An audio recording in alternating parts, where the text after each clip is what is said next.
এই সুন্দর ট্রলির একটা আমি কিনেছিলাম আমার লাস্ট ভিডিওতে আপনাদের সাথে শেয়ার করেছি।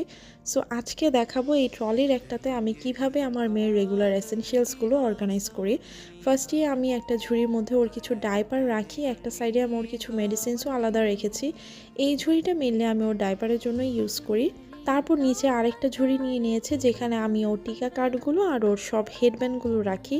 একটা জায়গায় রাখলে আমি যখন বাইরে বের হই তখন খুঁজে বের করতে আমার ইজি হয় আর খুব বেশি এলোমেলো হয় না।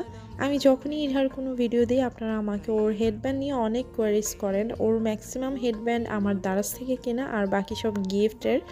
বাচ্চাদের হেডব্যান্ড আপনারা দারাজে অনেক ভালো ভালো কালেকশন পেয়ে যাবেন। এই ঝুড়িতে শুধুমাত্র ওর এক্সট্রা হেডব্যান্ডগুলো আমি রাখি, আর বাকি যেগুলো ড্রেসের সাথে ম্যাচিং করা সেগুলো ড্রেসের সাথেই ভাঁজ করে একসাথে রাখা।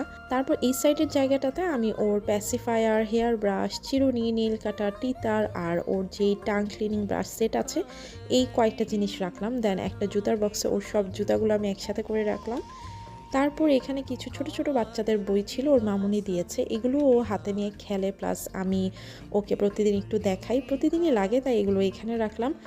আর এক জোড়া জুতা ছিল প্যাকেটে, ওটাও এখানে রাখলাম। আর সাথে আয়ান্স বেবি শপের নীল ট্রিমার আর ওর আহিল ভাইয়ের দেওয়া কিছু ছোট ছোট খেলনা আছে, সেগুলোও এখানে রাখলাম।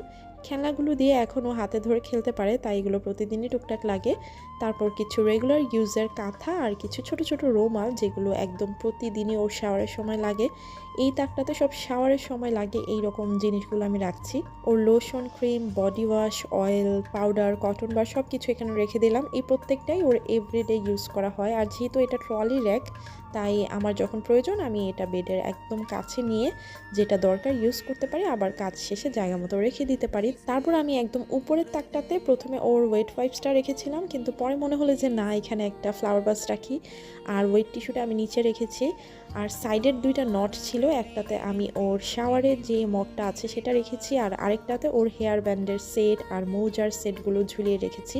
So this is the final look. এখানে প্রত্যেকটা জিনিসে আমার মেয়ের রেগুলার এভরিডে ইউজ করা হয়।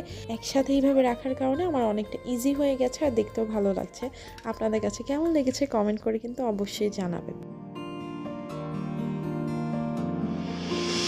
இதயம் எழுதும் காதல் விலாசம் நீதானே, மனதின் திரைகள் நீங்கா